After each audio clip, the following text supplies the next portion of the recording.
Amigos de Expreso La Razón, bienvenidos a un nuevo episodio de Tertulia, este podcast en el que usted sabe, dialogamos, conversamos sobre los temas más importantes en la vida pública de Tamaulipas y también, desde luego, charlamos con sus protagonistas. Por eso hoy nos acompaña la licenciada Tania Contreras. Ella es actualmente candidata a una magistratura del Supremo Tribunal de Justicia de Tamaulipas en esta elección tan importante que ya iremos desmenuzando en unos momentos. Candidata, bienvenida. Muchas gracias, Miguel. Gracias por el espacio.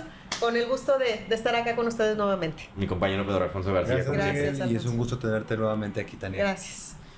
Candidata, lo obligatorio, una evaluación de esta primera semana de una campaña inédita. Ya iremos platicando de por qué, pero tu primera impresión de estos primeros 7 días. Yo diría que inspirador, porque como hemos venido platicando, incluso en otras entrevistas, pues los espacios se han cerrado prácticamente a los candidatos por parte de la autoridad electoral. Tenemos una comunicación política con el elector muy pequeña, hablando de manera masiva. Redes sociales que no se pauten, espacios de foros que no es sencillo para una organización, por ejemplo un colegio de abogados o una organización ciudadana, convocar a 30 o 40 candidatos, pues no es fácil. Si invita a uno, tiene que invitar a todos y esa parte quizá pues ha sido un poco desafiante. Estamos construyéndola a partir de las invitaciones que nos realizan, pero entendemos no es fácil. Sin embargo, bueno, un camino que queda es el ir a tocar las puertas, el llevar nuestras propuestas casa a casa y esa parte, sí debo decir, es inspiradora, es alentadora, porque vemos a una sociedad que sí quiere participar.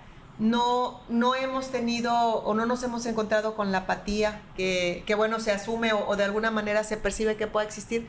No, creo que sí existe el interés, pero también existen las dudas, y en esta parte nosotros estamos tratando de acercarnos a explicar cómo será el proceso de votación. Desde luego nuestras propuestas, pero la gran pregunta del elector es ¿y cómo voy a votar?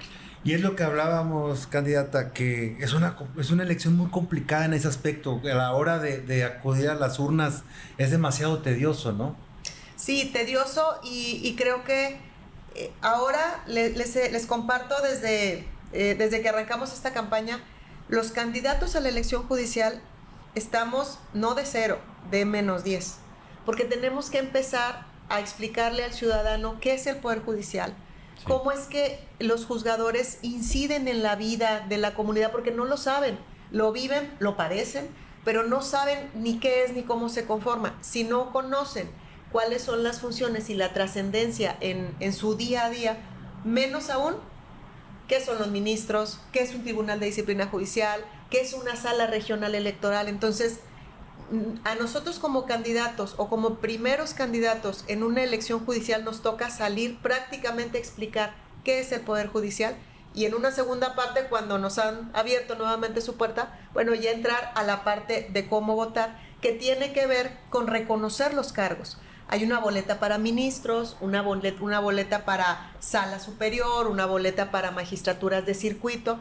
Explicar qué es una magistratura de circuito con una magistratura de un tribunal local no es fácil, incluso para quienes de alguna manera están cercanos a los temas jurídicos.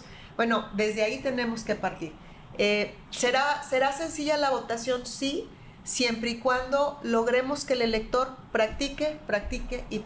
Esto es un ejercicio que creo que puede ayudar, primero, a que la boleta no sea una sorpresa para el elector el día de la jornada, que claro, eso es fundamental.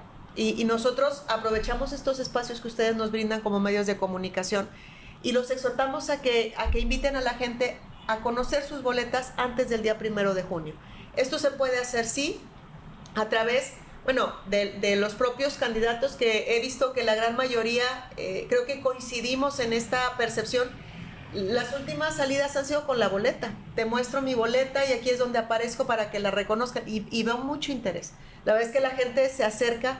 Es una boleta atípica, no hay emblemas, no hay colores distintos más que el del recuadro de la boleta, y solo nombres. Entonces es un diseño completamente distinto a lo que conocen los electores, y explicarles y decirles a través de los medios de comunicación que pueden acceder a la página del Instituto Nacional Electoral, que pueden acceder a la página del IETAM, y con su sección pueden conocer sus boletas de manera previa, tomar su captura de pantalla, hacer sus apuntes, generar un documento en el que impriman y que con él vayan ya al día de la jornada. Porque sí, demora más que la votación que se realiza en un ejercicio de elección política, y el llevar un apoyo, desde luego, no solamente por el tiempo, sino para evitar confusiones y que el voto sea efectivo para que el candidato a quien desee. Eso no lo puede limitar el INE. No lo puede limitar. De hecho, ha habido señalamientos en el Consejo, pronunciamientos en el Consejo General del INE, que van a emitir un acuerdo. Ya hay un acuerdo de comisión que estarán por subir al Consejo General, que tiene que ver con la posibilidad de que lleven apoyo, un apoyo escrito, un apoyo en un celular para hacer una reflexión previa y luego trasladarlo ya a las boletas. Hablaba hace un momento de esta parte importante de partir de lo primero, que es informar qué es lo que hace el Poder Judicial, las facultades que tiene cada división del Poder Judicial. ¿Por qué no hablamos de su caso particular, de su candidatura a una magistratura en el Supremo Tribunal de Justicia? ¿Qué se puede hacer desde ahí? ¿Qué hace el tribunal? Gracias. ¿Qué hace una magistrada?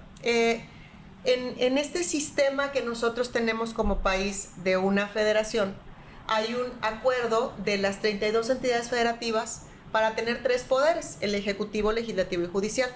Ese Poder Judicial Federal se conforma por la Suprema Corte, por un Tribunal de Disciplina Federal y otros que finalmente serán presentados a través de 6 boletas. Sin embargo, este pacto federal no incide en las propias entidades federativas, es decir, cada estado, a su vez, tiene también su poder ejecutivo, legislativo y judicial. En el caso de Tamaulipas, el Poder Judicial conoce de aquellos conflictos del fuero común. Por ejemplo, si hay un asunto que tiene que ver con delincuencia organizada, hablando de la materia penal, eso está establecido, es competencia federal, y de eso conocen jueces de distrito. Delitos del fuero común, como sería, por ejemplo, un robo a una casa habitación, que más o menos para que la gente asocie, bueno, son temas que se conocen en cada estado. En el estado de Tamaulipas, el Poder Judicial se integra por 10 magistrados. Por primera vez tendremos una integración paritaria, 5 magistradas y 5 magistrados. De una lista de las candidatas se deberán elegir 5, y también a su vez de la lista de candidatos 5 varones. Este Poder Judicial, que es el máximo órgano del poder, después tiene en el siguiente nivel distintos jueces de primera instancia, y ahí ya se dividen las especialidades: lo laboral, lo penal, lo civil, la justicia para adolescentes. Ahí ya se desdoblan especialidades específicas. Nuestra candidatura es precisamente la postulación a la magistratura del Supremo Tribunal de Tamaulipas. Esa es nuestra tarea y nuestro propósito de participar en esta elección. ¿Y cómo, ahora regreso un poco a lo que hemos hablado, cómo sobresalir entre tantos candidatos? Son muchos candidatos, ¿no? Son muchos candidatos. Sí, y creo que la opción que tenemos, al menos desde la postulación de Tania Contreras, pues es presentar la trayectoria, es presentar propuestas en concreto.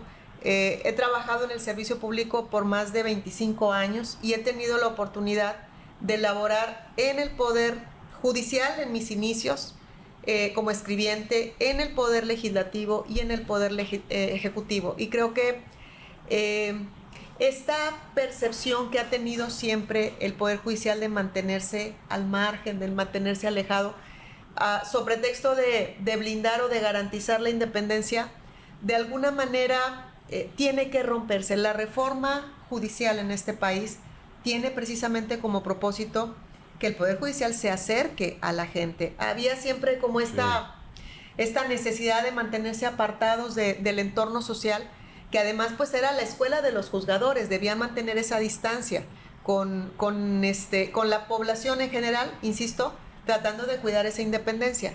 Sin embargo, creo que la interacción que debe existir entre poderes como instituciones puede sin duda abonar a generar políticas públicas que ataquen o que puedan atender nuestros problemas desde la raíz. Y he citado algunos ejemplos, pues si tenemos municipios con una alta incidencia de un delito, ahí está sucediendo algo, ahí hay un fenómeno social que debe ser atendido. Si tenemos una comunidad donde se están generando conductas que están asociadas con el consumo de sustancias prohibidas, ahí está pasando algo. la estadística judicial hasta este momento han sido solo números y las acciones concretas son abatir rezago. No se trata de crear más juzgados para abatir rezago, se trata de leer en los conflictos qué es lo que los está provocando. Ahora, conocida la incidencia y detectada que en el ramo de la medicina sería algo así como la salud pública, ¿no? De todo un concierto de eventos, ¿qué es lo que lo está detonando? ¿Puede el Poder Judicial ir a atender ese problema de raíz? No tiene ni esa función ni esa capacidad, pero las otras instancias sí. Hay un Poder Ejecutivo que tiene un área de salud que puede atender esas causas, un sistema para el desarrollo integral de la familia que también puede abocarse en ciertos casos. Tenemos, por ejemplo, un Poder Legislativo que debe armonizar también sus leyes a la visión que tiene el juzgador. Hay un principio que seguramente habrán escuchado, que es el principio de legalidad, que debe regir, que significa que debemos apegarnos a lo que establece la norma. Y el juez no está exento. El juez lo que hace es interpretar la ley.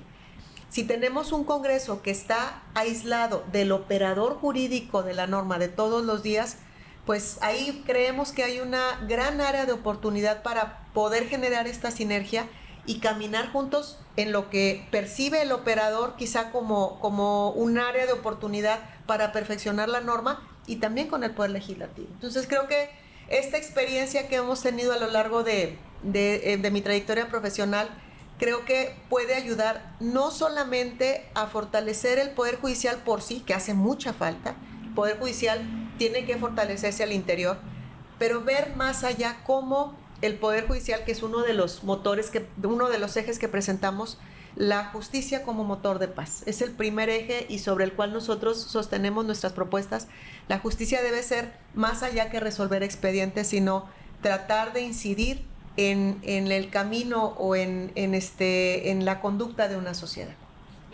Candidata, aparte de la dinámica de esta elección indica, en el caso particular del Tribunal de Justicia del Supremo Tribunal, que el candidato o la candidata más votada, entiendo, va a ocupar la presidencia de este tribunal.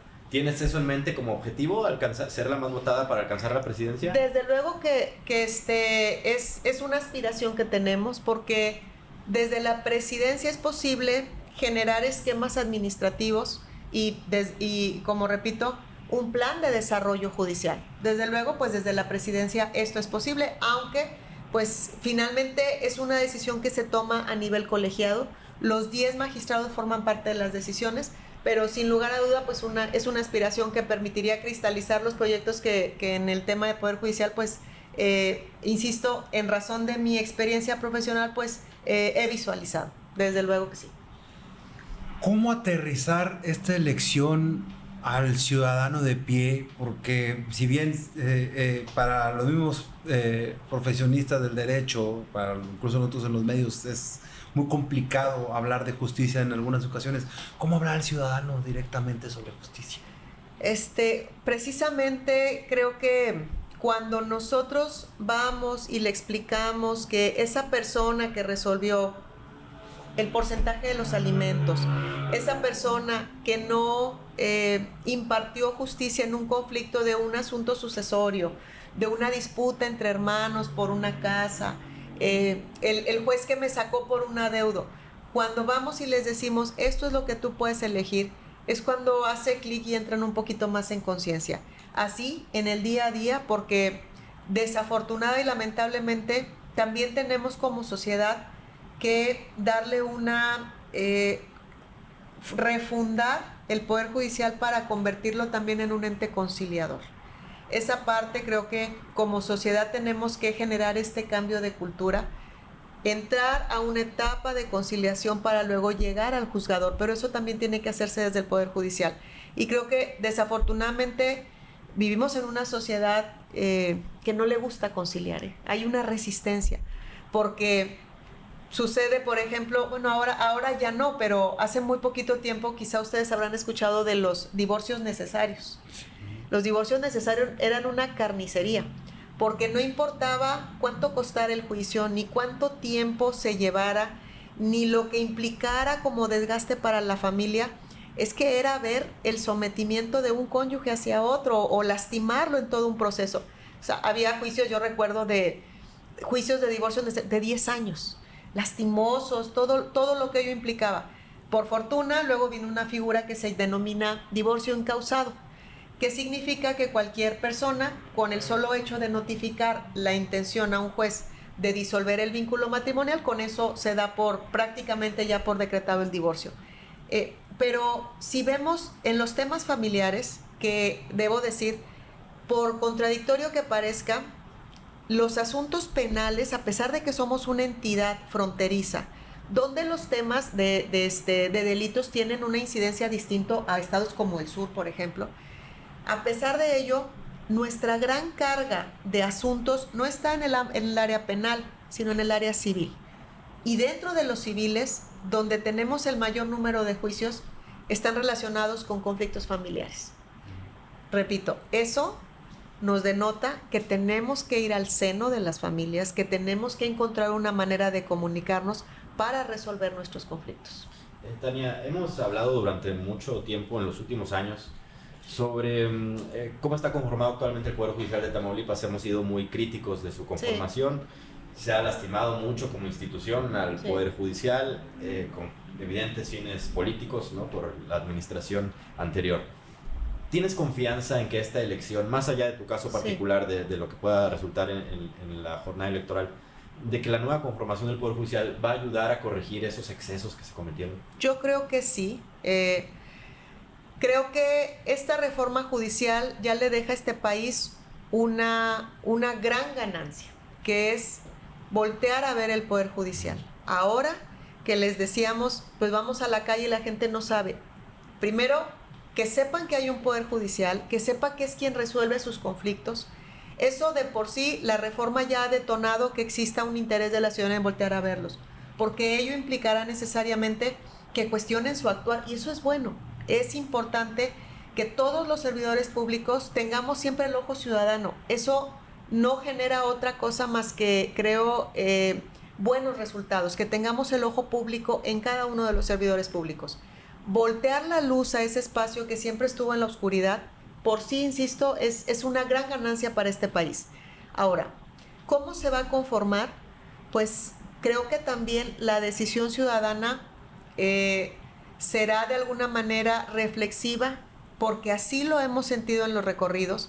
¿Quiénes son? Ahora las redes sociales y la velocidad con que fluye la información da muchos elementos como para analizar los perfiles de cada uno. El Poder Judicial del Estado y de la Federación tiene grandes juzgadores, hay que decirlo. Hay gente que viene de carrera judicial, que conoce todos los escalones, desde prácticamente el escribiente. Hay casos de éxito en el Poder Judicial, desde escribiente hasta magistrados. Gente que lleva una buena trayectoria. Y eso lo dice nuestra hoja de vida, o eso lo dice su hoja de vida de quienes han participado en Poder Judicial, pero también aquellos que no han desempeñado su función de manera adecuada y que se han apartado de los principios de la impartición de justicia, van a pagar un costo. Por fortuna, estas benditas redes sociales pues nos permiten comunicarle a la gente quién es quién y quiénes estamos participando. Creo que la integración será muy cercana a lo que corresponde a nuestro actuar como candidatos. Si lo hemos hecho bien, creo que habrá un reconocimiento, y si alguien lo ha hecho mal, o si lo hemos hecho mal, también habrá esa respuesta en las urnas. Independientemente del partido que está gobernando el país, México vive un momento histórico con el gobierno de la primera presidenta mujer en el país. Esta elección es también un área de oportunidad para que se abran más espacios para las mujeres. ¿Tú crees que es suficiente la paridad solamente? ¿Tú no crees que debería de haber, no quisiera verlo de esa forma, un aumento al número de mujeres que estén involucradas en el poder para que por fin puedan legislar o en este caso decidir cuestiones de género? ¿Cómo ves tú ese aspecto en los tres poderes del país? Pero principalmente en el Poder Judicial. Sí, a ver, en los últimos años el Poder Judicial había emitido convocatorias exclusivamente para mujeres, porque la participación de los activos se centraba en hombres. Entonces, en una intención de equilibrar la integración, pues expedía solo convocatorias para mujeres. ¿Sigue siendo menor? Claro que sigue siendo menor, no solamente en la elección del Poder Judicial, sino en campañas políticas. Ustedes recordarán, les digo, las odiadas cuotas. Desde hace 12 años, 15 años, tenemos cuotas de partido en las que forzosamente debe postularse al 50% de las mujeres. Digamos que la pista electoral fue la que abrió este camino para que fueran integrándose de manera paritaria los órganos. Queda una gran asignatura, que es la obligación de los entes, cualquiera que sea el poder ejecutivo, legislativo, judicial, de integrar de manera paritaria sus niveles de gobierno. No hemos llegado a ese punto, pero creo que tiene una razón, y es un tema estructural. ¿Por qué no hay suficientes mujeres que participen? ¿Por qué siempre vemos que hay menos mujeres las que participan que los hombres? Porque es un tema de cultura. Claro. Y esos son los patrones que debemos romper. Cuando tú no tienes en el hogar, y hablo como mujer profesionista, cuando tú no tienes en tu primer seno ese respaldo, ese apoyo y ese acompañamiento, no tienes el 99%. El 1% ya es el trabajo que uno le pone, pero conforme va cambiando la cultura de este país, de ayudar o de impulsar a las mujeres a que participen en la vida pública, en esa medida es como se ha ido creciendo en la paridad. Y en el Poder Judicial, segura estoy que iremos creciendo. Hay específicamente en Tamaulipas una gran participación de las mujeres. Ustedes recordarán a la magistrada Ana Teresa Lubert, que claro que sí. Dejó una gran huella en el Poder Judicial, y creo que hizo las cosas bien, tan es así que se le recuerda con mucho aprecio y con reconocimiento a lo que ella hizo en el Poder Judicial. Claro, la participación de las mujeres creo que es valiosa, es oportuna, es necesaria, porque finalmente no se trata de desplazar a los hombres, sino que nos complementamos. Al final, como es la naturaleza, somos un complemento, hombres y mujeres, y llegar a una paridad, pues creo será el ideal para nuestra sociedad, pero también pues creo que es lo que es una de las llaves que podría llevar a pacificar nuestro país, a pacificar esta sociedad. Candidata, tú le entiendes muy bien al tema electoral, al derecho electoral, porque es uno de los en los que te has desenvuelto. ¿Cómo ves el trabajo que hasta el momento están haciendo los árbitros electorales, el INE y el YETAM? Vemos a un Instituto Nacional Electoral que de pronto se aparta del espíritu de la reforma, y hay que decirlo. De pronto los órganos electorales han tomado decisiones que no corresponden al espíritu. Voy a poner un ejemplo. Sí, por favor. En el caso de Tamaulipas, a nivel federal, vamos a votar 13 magistrados y 13 jueces federales. Uh-huh. Al margen de por qué cargo se haya inscrito cada uno de los participantes, el INE dividió en 2 zonas a Tamaulipas, y es lo mismo que hizo en todas las entidades. Dividió en 2, y entonces hicieron un sorteo y decían, voy a sortear para ver dónde vas a hacer tú tu campaña. ¿Qué produce esto? Una persona que se inscribió para juez en Tampico y que aspira a ser juez en Tampico, el sorteo lo mandó a hacer campaña en la zona centro y norte, que es de Güemes hacia Nuevo Laredo. Es absurdo que si la reforma lo que pretende es que exista una cercanía, un vínculo entre el juzgador y su comunidad, que lo juzgue, que lo califique, que en la urna pueda decidir si ha hecho o no bien, claro, en su trayectoria profesional, sea o no juzgador. Pues resulta que quiero estar en Tampico, pero tengo que ir a hacer campaña a Nuevo Laredo.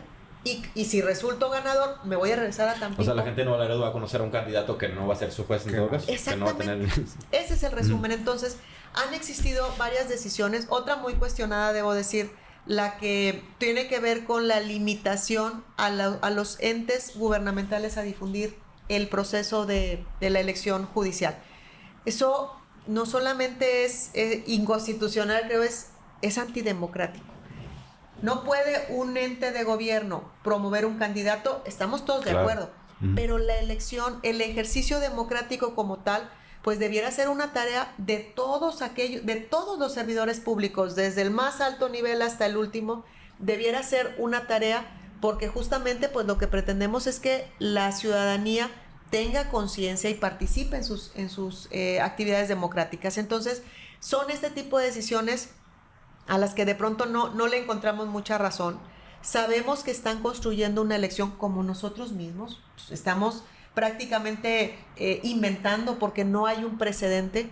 Pero bueno, para eso hay principios que en su momento dictaron cuál era el objetivo de la reforma. Y lo platicábamos también al inicio, la manera o quizá los cauces tan acotados que nos dejan a los candidatos para comunicarnos, pues también creo que debieran valorarse. Y este ejercicio en el que decidimos participar y que vamos a respetar las reglas porque nos sujetamos y así será, pero creo que deja la oportunidad de hacer una reflexión para que la elección del 2027, que ustedes saben, vendrá una segunda parte en lo federal, no en Tamaulipas porque aquí se eligió el 100%, pero en lo federal habrá de celebrarse la elección del otro 50%. Creo que debemos hacer un alto una vez que pase esta jornada y abonar con las experiencias tanto de los candidatos como de las autoridades electorales qué es lo que no puede suceder en la siguiente elección del 2027. Claro.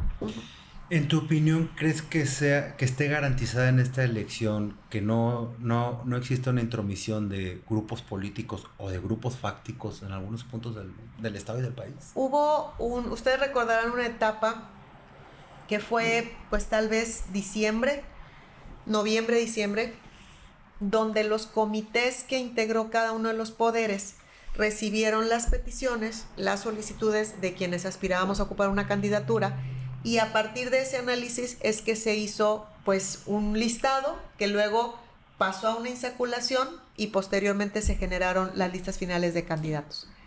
Que si hay alguna persona que pudo haber o que puede ser candidata y que pueda pertenecer a algún grupo, pues la probabilidad nos dice que podría ser. Sin embargo, debo decir que este filtro de comités, de profesionistas que hicieron esa valoración, creo que eso sí funcionó, que tuviéramos la posibilidad de ser analizados en nuestra trayectoria para poder aspirar a la insaculación. Creo que eso es un buen ejercicio. Candidata, desde mi punto de vista, y esto lo digo completamente a título personal, eres la candidata más observada en esta elección estatal, por lo menos, por tu nivel de exposición. Es la consejera jurídica del gobierno del estado, has encabezado la estrategia jurídica de este gobierno contra la corrupción. Es correcto. En fin, hay muchos reflectores encima de ti. Uh-huh. ¿Te sientes así? Es decir, ¿lo ves como un riesgo, como un hándicap o cómo lo ves? Creo que es una oportunidad. Tuve el gran privilegio de formar parte de un gobierno cuya directriz era justamente y ser frontales en el tema de corrupción y de impunidad.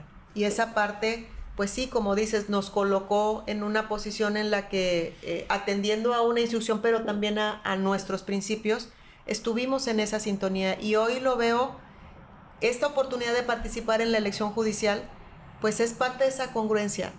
Nosotros padecimos el Poder Judicial, no solamente lo señalamos, lo cuestionamos, lo sufrimos. Por 2 años estuvimos todo el tiempo cuestionando la coalición que existía entre juzgadores y personajes políticos en evidentes actos de corrupción, lo señalamos. Y hoy que llegó la reforma judicial, pues honestamente en el ámbito personal lo vi como un tema de congruencia de poder pasar al otro lado y entonces hacer realidad todo eso que cuestionamos que no se hacía dentro de los órganos jurisdiccionales. Para mí lo veo como una gran oportunidad. Previo a que siquiera se debatiera la elección, yo recuerdo muy bien que a nivel nacional había un fuerte debate entre miembros de las Cortes sobre la figura de Carrera y las otras figuras. Ahora con esta elección vienen personajes que son emanados de la sociedad civil. Sí. ¿Cuál es tu opinión en ese aspecto? ¿Consideras más que es un ejercicio democrático la elección o si es necesario también mantener al personal de carrera, como sucede mucho en la Suprema Corte de Justicia de la Nación? Fíjate que en el ámbito, es que son distintos niveles. En lo federal, el primer nivel, que son jueces y magistrados, desde luego, sin restar la importancia o relevancia que tengan, descansan en una siguiente franja, que son los secretarios de estudio y cuenta. Y esos secretarios que normalmente vienen de carrera judicial, pues son quienes hacen los proyectos, quienes realmente hacen el trabajo de escritorio. Desde luego pasan a la valoración del juez y el responsable es el juez, pero de ese nivel hacia abajo, donde están secretarios, donde están actuarios, donde están oficinistas, bueno, ellos hacen ese gran trabajo que creo es lo que mantiene a la Suprema Corte. Vendrán personas que no tienen experiencia en carrera judicial y que en su vida han estado quizá cercanas a la impartición de justicia. Claro, pues finalmente ha sido una convocatoria pública y abierta, pero creo que esos perfiles se van a sostener con el conocimiento de esa estructura que ya existe en el Poder Judicial, en lo federal. Y en lo local, nosotros tuvimos la oportunidad en algún momento de platicar con los jueces que en lo local no tenemos o no existe en Tamaulipas toda la estructura que tiene el Poder Judicial Federal. Los sueldos son una tercera parte de lo que gana un juez federal a un juez local. No tienen ni las condiciones, ni los salarios, ni el personal que tiene un juez federal. Sin embargo, en esta reflexión de qué iba a pasar si aquellos buenos jueces, por no ser populares, no lograban un espacio, y aquellos que sí teniendo popularidad, pero con falta de experiencia, iban a asumir una responsabilidad jurisdiccional. Y lo platicamos hace unos meses y creo que se generó una buena idea, un proyecto de invitar a aquellos buenos juzgadores, insisto, aquellos con una hoja de vida impecable, a formar parte de la escuela judicial para acompañar a aquellos perfiles que eventualmente no obtuvieran experiencia en materia jurisdiccional. Entonces, creo que se puede ir tejiendo, creo que la elección pues podrá llevar a alguien a ocupar un lugar y emitir una resolución por primera vez, pero si existe ese acompañamiento como sistema integral, como una responsabilidad ya del poder y no aislada, creo que es posible sacar adelante las tareas que le toquen a los eventualmente a las personas que sean eventualmente elegidas. Candidata, una de las grandes dudas que rondan en estos días de campañas es la participación ciudadana ya el día de la elección. Yo creo que hay mucha coincidencia en que sería hasta cierto punto ingenuo pensar que va a ser una participación igual a la de las elecciones normales, ¿no? Porque es una elección muy distinta, ya hemos dicho por qué. Sí. ¿Cuál es tu expectativa al respecto? Yo creo que si logramos llegar al punto de informar hasta la posibilidad de capacitar en el voto, creo que tendremos una buena respuesta ciudadana. En eso nosotros le pedimos la ayuda a los medios de comunicación, nosotros le pedimos la ayuda a los entes gubernamentales, si es que a partir de la resolución de la sala será posible que esto suceda, pero es un gran reto, sí, se puede lograr, sí. Obviamente la popularidad de una elección política, de una presidencia de la República o de una gubernatura, ustedes ven cómo va bajando. Cuando hay elecciones de presidencia sube a un 52, 53% de participación. Luego a gobernador baja a un 50 y luego a diputados en un 30 o en un 20, y los otros ejercicios como consulta o como revocación de mandato bajan a 10. Sí, desde luego, cada ejercicio tiene un parámetro distinto. Nosotros creemos que sí podemos llamar a la ciudadanía, que sí podemos convencerla, y que aparte, bueno, pues hay muchos candidatos. Al ser tantos candidatos los que participamos por diferentes cargos, pues creemos que esto sí puede generar una ola ciudadana que nos acompañe a participar en esta elección. Históricamente se ha considerado el Poder Judicial como el árbitro de los poderes. ¿Crees que va a mantenerse así después de la elección? Sí. El Poder Judicial interpreta la ley, resuelve los conflictos y es parte fundamental del equilibrio que debe existir.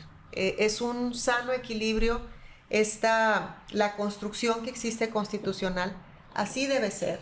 Creo que el Poder Judicial debe mantener esa postura y esa condición, esa independencia, por supuesto. Insisto, el hecho de que llevemos a los poderes a pedir una colaboración en beneficio de una sociedad de ninguna manera compromete su independencia. Así debe ser y creo que ese es el papel de un Poder Judicial. ¿Qué pasó? Ustedes vieron los últimos años a una Suprema Corte dedicada exclusivamente a atentar contra el Poder Ejecutivo Federal, cooptada por intereses políticos y económicos de una manera aberrante, se perdió. Ese objetivo que debía cumplir el Poder Judicial se perdió y bueno, pues repito, lo vimos aquí en Tamaulipas, cómo se convirtieron prácticamente en el blindaje de delincuentes y de personas que compraban la justicia. Quien podía pagarla era quien la tenía y tenía de todo. Y recordarán ustedes, hace un año, tal vez un poco menos de un año, pues en Tamaulipas se cesó a un juez porque desconoció una decisión de la Sala Superior del Tribunal Electoral del Poder Judicial de la Federación para que cierto personaje fuera registrado como diputado federal. Eso es un absurdo, es la aberración. Ya el modelo del Poder Judicial ya no corresponde a esta época, ya no, era insostenible. Bueno, creo que finalmente debemos regresar al espíritu y al origen de lo que es el Poder Judicial, un ente que debe generar o propiciar los equilibrios. Esos grupos de los que ya hablamos bastante en clave, pero bueno, para decirlo, el régimen anterior de cabeza de vaca. Claro. ¿Existe el riesgo, un poco lo preguntaba hace rato Alfonso, existe el riesgo de que se involucren en la elección de manera negativa, quiero decir, que traten de influir en la elección negativamente? Pues, ¿qué sucedió con este grupo de juzgadores? Porque no era solamente un juez, es toda una organización, toda una estructura. Asumo que no estarán cruzados de brazos esperando a que llegue el 1 de septiembre y 1 de octubre para su renovación. Asumo que no será así, pero bueno, insisto, creo que más allá de eso, más allá de todos esos intentos que conforme han pasado los meses vemos que van siendo menos efectivos, bueno, creo que esta es la oportunidad para renovar esos espacios y para que la gente juzgue si eso que hicieron esos juzgadores les permite permanecer o es tiempo de que ya se vayan. Muy bien. Hablamos de hemos estado hablando mucho de una elección que es atípica, de una elección que podríamos decir que es piloto. En los pocos días que van, ¿cuál es tu balance de la elección? ¿Qué es lo bueno y cuáles son las que tú consideras como las áreas de oportunidad para todo? ¿Qué es lo bueno? Creo que es esa disposición de la gente y ese interés. De verdad que el hecho de que te pregunten y te cuestionen cómo va a ser, qué es, a qué se refiere, eso insisto, pues de alguna manera es alentador, ¿no? Que encuentres gente que sí quiere conocer qué es lo que pretendemos hacer y qué es el Poder Judicial. Y las áreas de oportunidad sin duda serían modificar el modelo de comunicación política de los candidatos. Es sumamente acotado. Se tiene que encontrar una manera de cómo generar. No tenemos radio, no tenemos televisión, no tenemos tiempos, no podemos pautar redes. Es decir, sí está muy acotado, porque para quien cubre, por ejemplo, nuestros espacios, tratar de llegar a todo el estado puerta por puerta en 2 meses es complicado, ¿no? Aquellos que están participando como ministros en 2 meses recorrer todo el país puerta por puerta, pues por supuesto que es complicado. Y hay una cuestión que creo que vale la pena romper. Es que estamos en esa inercia acercándonos al foro de los abogados, al foro de los notarios, al foro de aquellos profesionistas ligados a nuestra rama del saber. Y debemos romper con eso. Tenemos que acercarnos a los ingenieros, a los contadores, a los transportistas, a la asociación de choferes de microbús. Es que justamente la idea es romper esa línea para dejar de hablarnos en lenguaje de abogados y salir a la ciudadanía y salir a la gente a explicarle qué es lo que hacemos. Creo que esas son las grandes áreas de oportunidad. Candidata, muchas gracias por venir. Al contrario. La campaña recién empieza, sí. Seguramente más adelante volveremos a platicar y desde luego ese espacio estará abierto para los otros aspirantes a esta posición y a todas las demás que están en juego en esta inédita elección judicial. Es que muchas gracias. No, al contrario, gracias por permitirme estar aquí, gracias porque, insisto, ustedes son parte de esta comunicación que nos permiten tener con los electores. Agradecerles la oportunidad y si me permiten en una segunda ocasión ya venir a traerme mi boleta y explicarles cómo es que se va a realizar el proceso de votación. Gracias a ustedes por el espacio. Muchas gracias, Tania, y es justo lo que te iba a decir. Esperemos volverte a tener próximamente. Gracias a ustedes. Gracias a ustedes por su atención. Nos vemos en la próxima.